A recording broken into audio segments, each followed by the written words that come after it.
Hey, welcome to Faith, Life, and Ministry. We're some friends that have a lot of years of experience with ministry. And as part of that, we've helped a number of people learn to be speakers, to do messages and teachings. And we want to talk to you about that today. Um, and if you are developing as a speaker, I hope this information will help you to seek out some other people that could be mentors and assistance in your growth. Bill, what have you seen about public speakers and about working with other pastors as they developed in their communication? What I've seen is it's difficult to get started because when I started out, we could speak at the midweek prayer service or Sunday night, and they gave us opportunities. And now those opportunities are really hard to come by for people. But I was at your church. We all were together, and you had us do an interesting thing, Paul. I'd like to have you talk about. You actually had us evaluate some people who were preparing to speak to the youth group, and we were actually, I think we were pretty hard on them at times. We did not just say, yeah, oh, that was great. We did an honest evaluation of their speaking ability. Would you talk about that? Yeah, and our high school ministry has the opportunity for people to apply to do a message kind of at the end of the year, kind of most of April and May. And they pick a particular theme. This year it was names of God. And then people get assigned, they get to pick a passage, and they get to pick a main mentor. And I was the main mentor for two students, and we had other staff that were mentors. And our commitment was we would work with them on the development of the message and listen to them 3 to 4 times present it.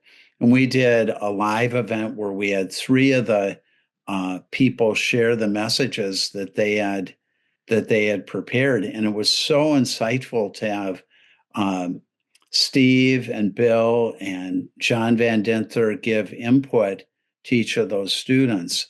But that wasn't the last time. Most of them had presented those messages 4 or 5 times before they did Oh, it okay. to their classmates. And I got to attend. I attended every one when they presented, and they really did a dynamic job. Excellent. And if you are a public speaker, I mean, one of the greatest gifts you can have is someone that will give you honest critique and input, both on what you're doing well and what you could improve in. And um, if you would be shocked if you don't do this, if you do the same message to people 4 or 5 times, it gets so much better. Yeah. In fact, two of our site leaders, when they were in their 20s, I was working with them to be pastors of these new sites, and every Thursday I would listen to their message for Sunday, and a lot of times it was okay. Well, you got to do it. That was good, but let's come back on Friday afternoon and do it again. Okay. And people tell me they're two of the best speakers they know of, but part of it was they just kept practicing, and like Bill said, got input and got people that were available to them. Steve, when you hear some of this, what do you think about your own experience and speakers you've worked with?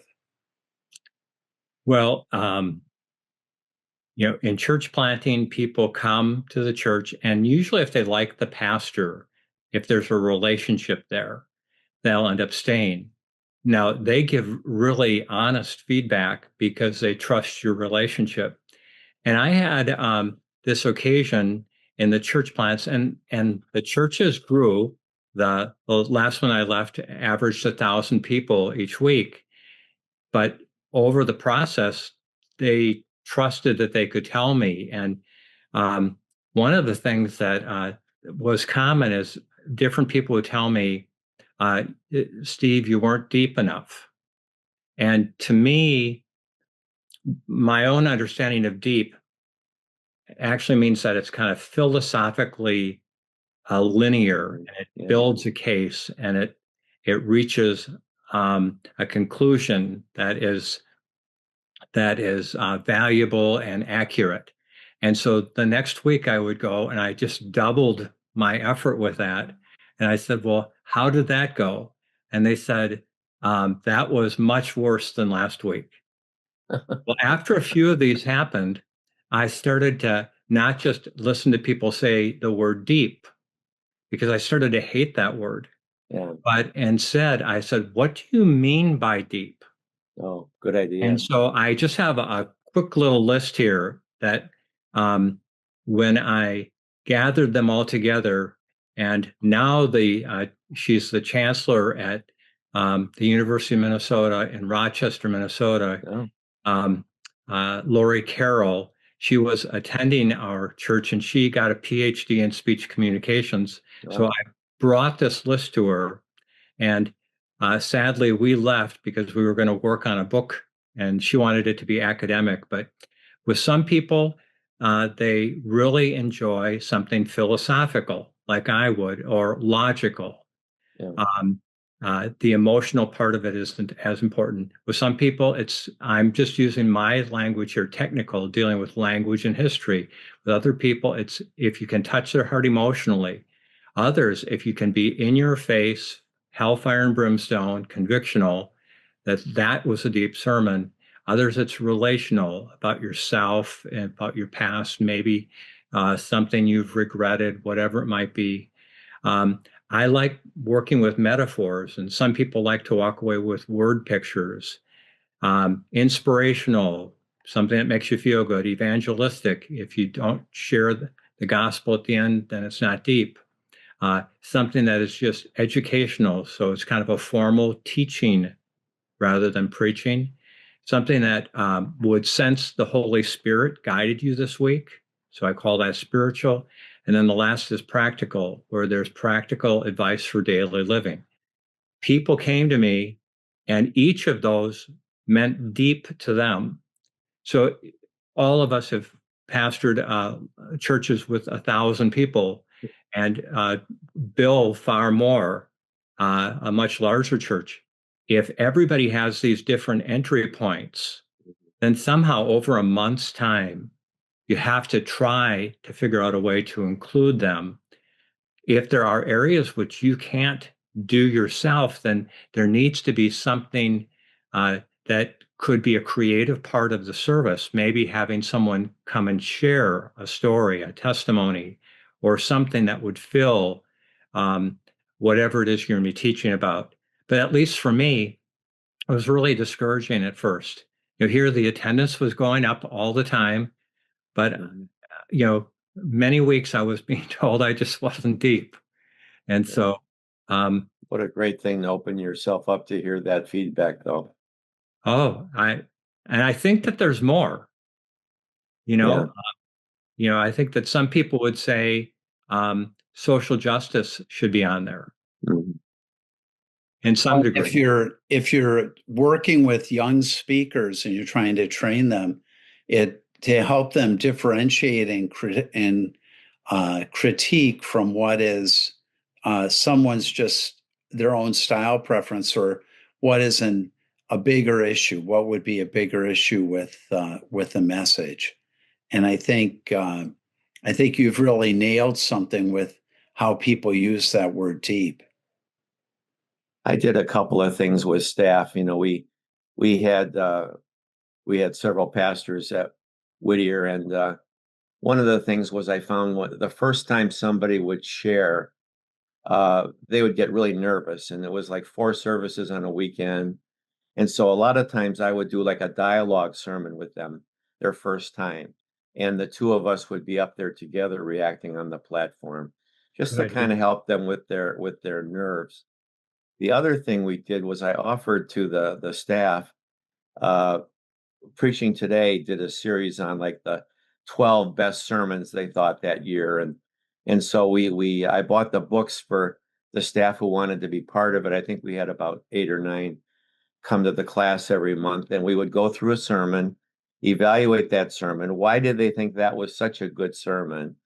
And then just talk in the group about it so that they could develop their the preaching ability by looking at some great preaching.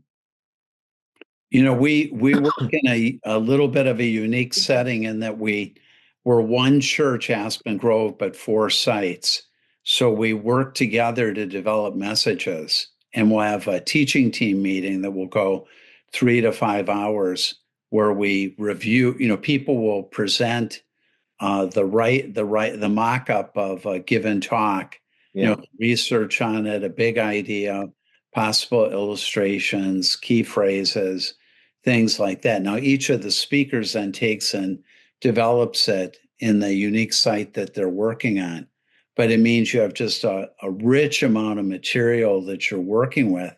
And even as you develop that material, and in those times where we'll ask someone, you sure that's the big idea? Or is there a different way you could phrase that?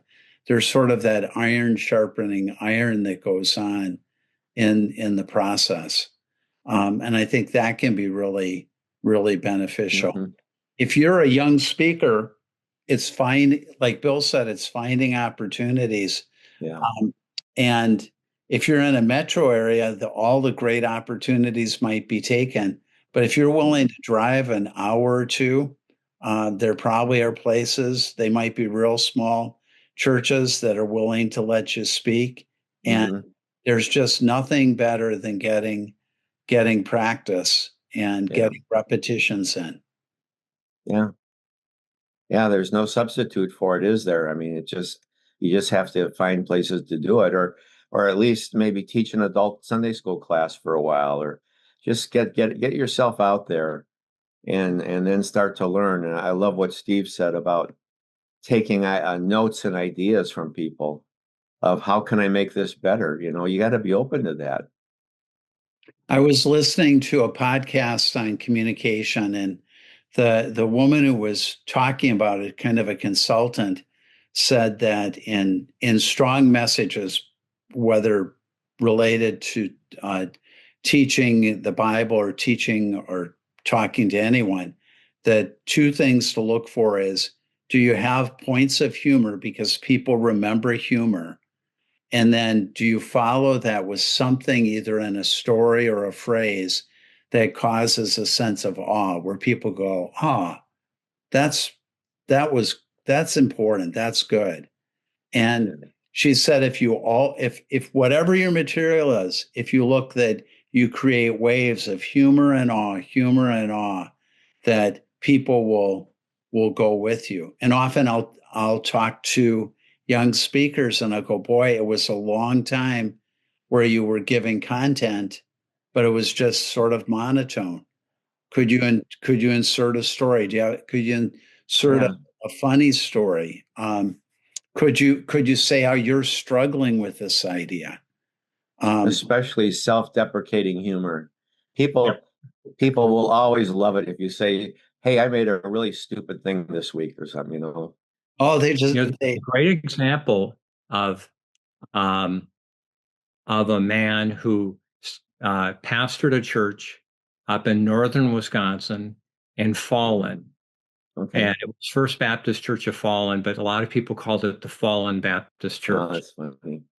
Um, he did an assessment of his life and his skill sets, an honest one, and he came to the conclusion that what would hold back his ministry was his communication ability.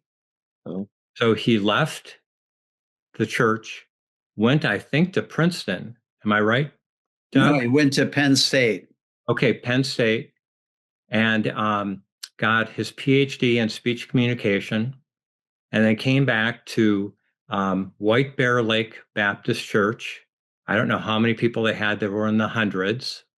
And Doug, why don't you tell the rest of the story Well, with Merritt? John Merritt, John Merritt, I'm sorry.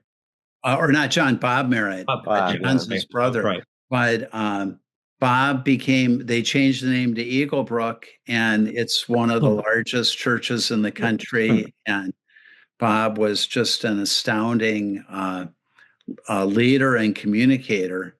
And it just, a lot of that was because he was willing to work on improving his skills. Well, and when I talked to him once, I asked him, uh, how does he approach a sermon now? And he said, it takes me 30 plus hours a week for him to do a sermon. And this is, and the church grew to, isn't it like 20,000 people? More than that, double that. Something like that. But what a story, right? As a young pastor wanting to serve God in a very small town in northern Wisconsin, and does that self-assessment. I think we all need to do self-assessments. There was One thing I learned from Bob too is Bob always starts off, if you listen to him, he always starts off with a personal illustration within about the first 3-4 minutes. So, yeah. There was one pastor that was asking me to evaluate his sermons. And his problem was he spoke too long. Yeah. He had like average ability. He might have been able to get better, but he spoke too long. And I mentioned that the first time. He said, I'm working on that. I said, it's not something you have to work on. You can change that this week. Yeah. And I did this over 6 months, and eventually the church folded. And he never could watch the clock and just finish it. And you can actually get, say, a C plus or a B minus at 25 minutes, and then at 30 minutes, it's now a D. And, beyond that, just if we're being honest in terms of on people's lives, sometimes we speak too many words. Well, we're going to have to wrap her up for today, but thank you for listening. We'd love to get your questions and comments. We really hope that you can develop as communicators and help other people develop, because we really need more people that can share the good news about the Lord Jesus. Have a great day. Thanks for listening.